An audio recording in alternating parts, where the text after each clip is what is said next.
जीव जंतु पक्षियों के लिए अलग से निकाल लेता है। अगर वो निकालने होते तो तुम उसमें एक दाना भी नहीं छोड़ते, लेकिन उसमें जो दाने बचे हैं वो तुम्हारे नहीं हैं। उनको तो आग लगा के कैसे बर्बाद कर देगा। कितने पक्षियों या कितने कीड़े मकोड़े उनके इंतजार करते हैं। परमात्मा उनके लिए पैदा करता है, लेकिन हम अपने स्वार्थ के लिए उनका गला काट देते हैं।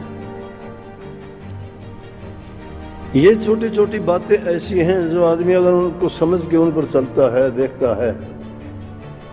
ये कोई कहानी किससे और ये साखियां बनाई नहीं जाती, ये हमारे जीवन में घटित होती हैं, हम ख्याल नहीं करते। आप विचार करके देखो, अगर उसको फूंक दिया जाए तो कितने दाने, कितना कीड़े मकोड़े उनको ले जाके अपना पेट भरेंगे, कितने पक्षी उनको खा के अपना गुजारा करेंगे। लेकिन आग लगा दी तो हमने बहुत बड़ा पाप कमा लिया।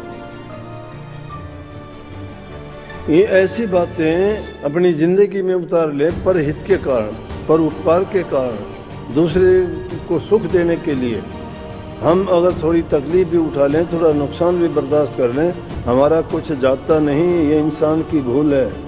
अगर आप एक बीज डालते हो, हजारों बीज आपको बदले में मिलते हैं। अब ये आप पर निर्भर करता है कि आप कैसा बीज डालना चाहते हो। कैसा बीज डालना, पाप का बीज बोओगे तो पाप के काटने पड़ेंगे, अगर पुण्य के बोओगे तो पुण्य के काटने पड़ेंगे। अगर आप नेक और भलाई के काम करते हो तो आपको उसके बदले में सुख मिलेगा।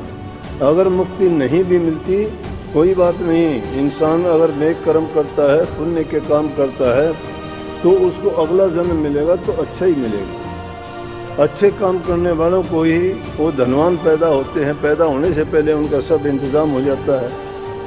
और जिन्होंने ज़िंदगी में कुछ किया नहीं होता उनके लिए भी तैयार, उनके लिए एक के लिए कार तैयार होती है तो एक के लिए रिक्शा तैयार होती है। एक कार में बैठ के चलता है, एक रिक्शा में किसी दूसरे को बैठा के चलता है। कर्म जिसने नेक किया था उसके लिए बैठने को अच्छी चीज़ मिली है, पुण्य का काम किया था, भलाई का किया था, उसके बदले में उसको उतना उसका फल मिला है। जिसने कुछ नहीं किया अपने लिए, उसको तो फिर दूसरों को ही बोझ उनका ढोना पड़ेगा।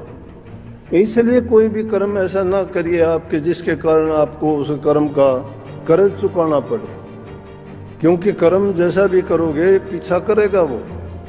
ये भूल है इंसान की। अव्वल तो इसी जन्म में काफ़ी, इसी जन्म में ही जो ज़्यादा होता है उसको देखते देखते आपको पता लग जाएगा कि इसने ऐसा काम किया था, देखो इसके साथ ये हुआ। जो आदमी